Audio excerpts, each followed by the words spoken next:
Daily Show going past the 11 o'clock hour. Representative Amy Elik in the studio. It's a tough act to follow. It is. It is. A lot of energy. Well, I love it. It's great to have you in for a District 111 update and really get some insights ahead of the midterms, too, because you had a great turnout at your fundraiser. And just from what I saw on social media, that's got to feel good, as we go into this conversation to see, early support for this and really excitement for your campaign. It means a lot that so many people came. We had over 100 people. I think it was one of the best turnouts I've had for an event in these years. And I'm just so honored that people have continued to support me over the years. And it just feels good when people show up for you. So it was great. Well, and there seems like right now there's a lot of work that's being done in your office, but also a lot of things happening throughout the district that you're keeping an eye on and monitoring. And just to dive right into this, the Alton Steel closure really did come out of left field for a lot of individuals. And, as we're going to explore that more and more, it's hard to, I'm sure, peel back the proverbial curtain because there's still so much to dissect. But what's your thought on the current status of things and just the affected workers and their families? Sure. It was an absolute shock to me. I had no prior knowledge, and talking with other elected officials that represent Alton also had no idea. So we generally don't like surprises like that, but there's what's worse is that the employees were just left completely in the lurch. Many of them that I've heard from read about it online on RiverBender when the article was released. And that's just an absolutely terrible way to learn that you've just lost your job. It's heartbreaking, honestly, from our standpoint, to read some of those and say, can I wake up my husband or, significant other and let them know? Exactly. Type of thing. And I mean, it's not just the job, but their insurance was cut off at the end of January, I'm told. And that's just so distressing for families with kids and people that have ongoing health conditions. It's just so jarring, and I just feel so bad for people. We did have a successful rapid response workshop last Friday at the Steelworkers Union on Broadway, and the room was packed, so I was glad to see that people came out. They heard from Department of Employment Security, Department of Commerce and Economic Opportunity. I think most importantly was Madison County Employment and Training, but also Get Covered Illinois, which is kind of the Illinois Insurance Exchange, was there too. So I think those were important things for people to hear from. And then there's a job fair this coming Friday at the Union Hall as well. So I'm sure that people will be taking advantage of that. And not to put you on the spot, the only thing I saw from this was that there's a potential of, some job openings in Granite City. Have you heard the same thing? Yes, there have been. And in fact, when Granite City announced that they're going to be restarting the blast furnace, they were going to be needing 400 employees. So while this is just a blessing that many of these Alton Steel employees could find opportunities there, we certainly didn't want this to happen in Alton. But I do know, thankfully, the unions have, talked to each other and said, come over, here's how you can apply. You can be hired pretty quickly. So I think that's really a blessing. But I think one thing that we have to remember, there's going to be probably further repercussions in other businesses that provided services and goods to Alton Steel that may also have to cut back or lose employees. And so I don't think we're done seeing the ramifications of what happened last Monday. What's the process look like really for your office and even a statewide office when it comes to a closure of a major infrastructure plant or facility? Is there much that can be done the moment it happens? Because I know that some people said, what about notices? No one had any. Is there any I guess repercussion or any other work that can be done to really combat what happened? Well, the first thing I think that we think of when we get those surprising announcements are supporting the employees, because that's really the most important thing right there. Yeah. The company had already made their decision. There was really nothing that we could do to change that. I will say working with companies prior to something like that goes on all the time at the state level, with local level. Like, those things happen all the time with many different companies of all sizes.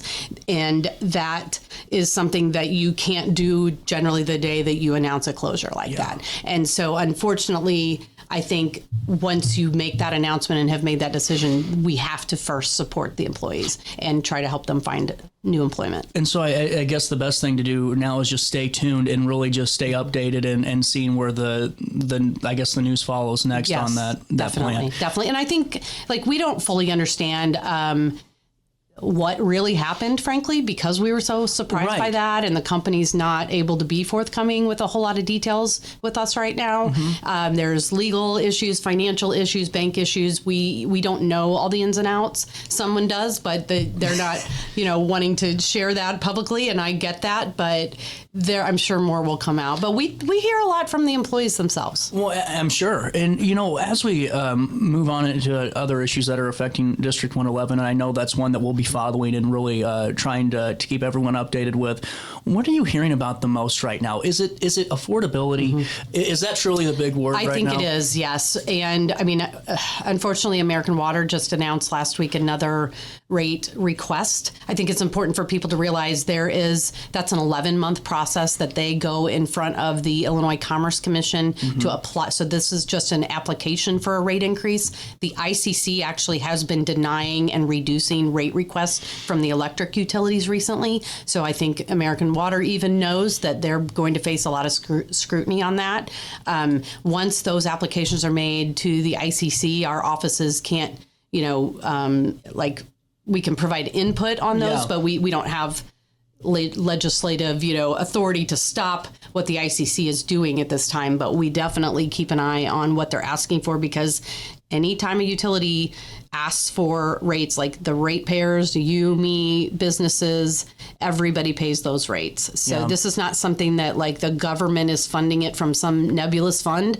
Utility rates are coming from ratepayers, which is all of us that pay bills. Well, and so with the American Water side, and we aired that proposal or that rate request.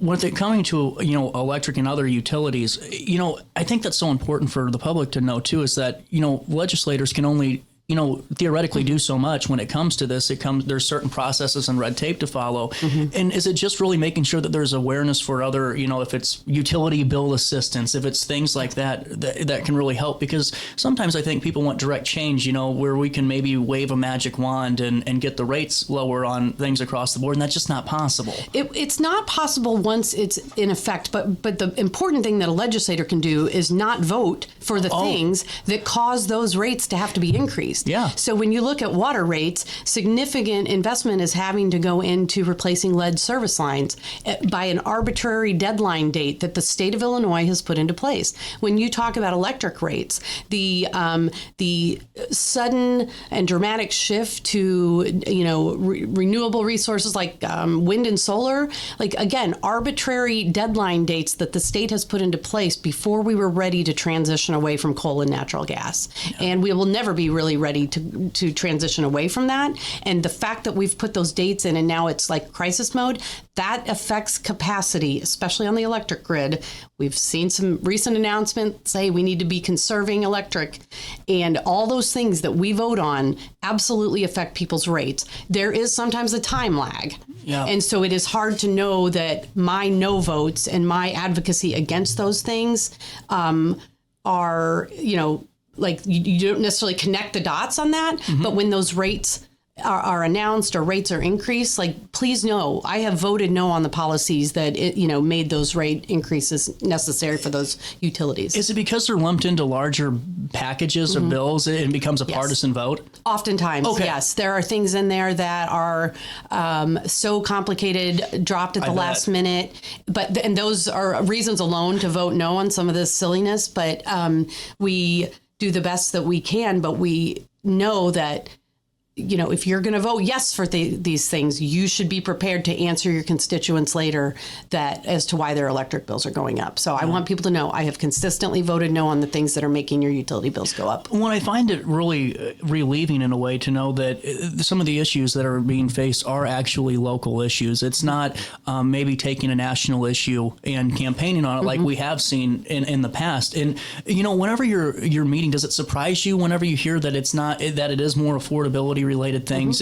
Does it relieve you in a way that maybe the national side of politics that you might see up north isn't trickling back down into the district yet? Right. I think like as much as politicians sometimes want to make those national events very local, really ultimately people tend to tune that out. Not always, but many times they tune that out because they're more worried about putting food on the table, getting to work the next day, paying their utility bills. And as long as local politicians and elected officials keep their eye on that, I think that's the best way that we can help people. We're having a conversation with Representative Amy Elik of District 111. We'll take a quick break and come back as we talk more about some of the issues coming up this next year and the campaign itself. You stay there and we'll be here. Struggling with depression that just won't go away? At Precision TMS, we offer a non-invasive, drug-free treatment designed to target the areas of the brain linked to mood regulation. Using FDA-cleared transcranial magnetic stimulation, gentle magnetic pulses help reactivate underperforming brain circuits without surgery or sedation. Many patients experience real relief, even after other treatments haven't worked. Our experienced team provides personalized care every step of the way. Contact Precision TMS today to see if TMS therapy is right for you. Accidents happen in a heartbeat, but lives change forever. Whether it's a car crash, workplace injury, medical malpractice, or wrongful death, you don't have to face the consequences alone. Keith Short and Associates brings over 33 years of experience and a reputation for fighting fiercely for your rights. For relentless representation that you can trust, call Keith Short and Associates at 618-254-0055 today for a free consultation. Do you need to declutter your space? Time to call me, the Queen of Junk. Since 1993, we have grown to be the leader in residential, commercial, and property management junk removal. At Sparks Junk Removal, we are eco-friendly. We recycle, donate, or repurpose items back into our community. Trash is our last resort to the landfill. Plus, with our all-inclusive service, our crews handle everything from labor to lifting and landfill fees. Give us a call or visit our website, sparksjunkremoval.net, to reclaim your space today. Macias Insurance Agency, providing quality products with extremely competitive prices. As an independent provider, we source multiple companies to offer the best rates possible, covering auto, home, business, and life insurance. Our goal is to provide quality service that meets and exceeds customer expectations. You can rest easy knowing the Macias team is working round the clock to ensure that both you and the most important parts of your life are covered. Our qualified professionals make the insurance process easy so you can live carefree and focus on what matters most. Visit MaciasInsuranceAgency.com today to find out what our team can do for you. What's up? It's Mike Keith. What's up, bro? What's good, my guy? Back to spotlight other amazing alumni and how they discovered their path at Lewis and Clark. Let's jump into it.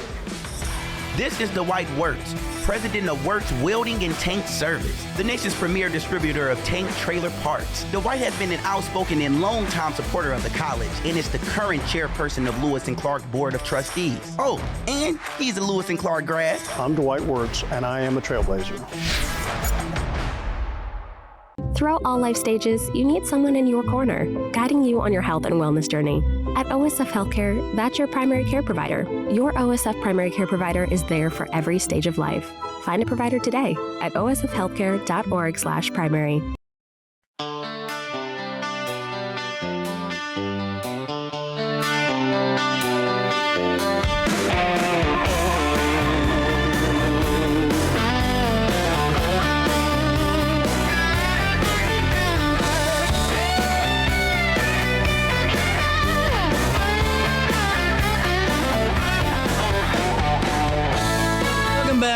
Show back with Representative Amy Elik and District 111, getting the update as we approach the midterm. And you know, the only thing I'd ask you is, are you worried about turnout for a midterm? Yes, always. I mean, I think that like the party that's energized will turn out their supporters. Democrats are very good at turning out their supporters. I mean, Republicans, we've got to make sure that we turn out, and it's certainly a concern in the midterm. There are some districts, some areas where turnout helps lower turnout helps Republicans. So it's a district by district evaluation. But generally, I am very focused on making sure that people turn out to vote, and because I just personally think it's like a civic responsibility to vote. So I always tell people, get educated and go out to vote. Well, absolutely. And the midterms and consolidated elections really bother me because that's when turnout should be the highest. You know, I agree. So going in, you have Valentine's Day for veterans coming up. I do. My office sponsors, I think this is the 6th year we've done Valentine's for veterans, and we ask folks that if you have some time and want to make some Valentines, personal Valentines, some people do buy Valentine's cards and sign them, and that's fine too, but drop them by my office and we deliver those right before Valentine's Day to local long-term care facilities and make sure that veterans just feel appreciated and loved on Valentine's Day. Absolutely. And we'll make sure we link that and recap that in the write-up too, to make sure we give them that opportunity at home. home. Great. Coming up, I'm sure House bills and all the fun stuff is getting ready. Are you in the process of that? Yeah, I have a whole basket of bills that I'll be filing here, and any minute now. Actually, I've got a few ready to go, and then Friday is the bill filing deadline for the House and Senate. So there's going to be hundreds, if not 1,000 or more bills filed this week by all of the senators and representatives. But keep in mind, the bills from last year are still in effect because it's a 2-year legislative calendar. So even if I don't file something now, if I had already filed it in the past, those are bills that are still available. That's good to know. My bills and everybody else's bills. So if something that you didn't like died last year, it could certainly come back this year too. Well, and that's why it's good to stay up to date. And really, I know that you have a mailer where you update the district, and you can get that through your website, correct? Sure. Well, and before I let you go, the governor's budget address is coming up. What are you looking at, I guess, is the best question to ask you when it comes to this address. And really, what should District 111 be thinking about in your mind as we hear it or as we read some of the recaps? Sure. Well, one thing is that is kind of my Super Bowl for the legislative session as a CPA, and I've been the one of the House Republican budgeteers. So we spend a lot of time prepping, and our staff spends a lot of time prepping. We get a copy ahead of time, just slightly ahead of time, so that we can go through and review. But we definitely evaluate that to see what is the governor proposing. And so that week, in a couple weeks, it's the week of February 17th, 18th, 19th, is going to be a very busy week. And so you'll probably expect I'll do press on that week. But I definitely am concerned that the governor and the party in power will focus on things that are making life more expensive for people in Illinois versus making them more affordable. I think we've had a mismatch on what we think will make life more affordable and what the majority party has actually enacted, which has been making life more expensive for Illinoisans. The one thing I want to follow up with is I keep seeing on social media that there's some, not rumors, but I guess thoughts. Was there any money taken out of construction budget for downstate Illinois? Yes. And is it affecting our infrastructure improvements in our area? Yes. There was a transportation bill passed in the veto session in October. The percentage of money that has traditionally gone to the downstate road funds was greatly reduced to going to downstate. And so obviously we are all extremely concerned about the road projects, the other types of projects that go through the road fund that affect all of us downstate. Now, keep in mind, downstate to people in Chicago is everything outside of Chicago. So downstate to them also includes Rockford, and we just have different definitions of what is downstate. But yeah, it was a very dramatic shift in the road funds towards northern Illinois. And again, I vote no on those things that affect our area so greatly. It is a little unclear how exactly, and I should say how quickly it's going to affect downstate. Okay, that was my I've next. also heard that there are fixes that potentially could be made. So I think as we go through the spring, I will see, are those fixes going to get made to restore us to what we need? I don't mean this to be a fear-mongering question or anything, but could projects technically stop if this isn't? Yes. So even if they're already in progress, these could stop. And if it's in progress, I don't have as big of a concern on that. I'm worried about the things that are close to starting. Gotcha. Is what I would be worried about. But I would also say, let's face it, folks, there are many roads around here, Fosterburg Road being one of them, that has been a thorn in my side for many years, that we are waiting on a funding to come to the city to fix that. And those are the things that I worry about, the things that we already know are in desperate need of repair that just get pushed back even further.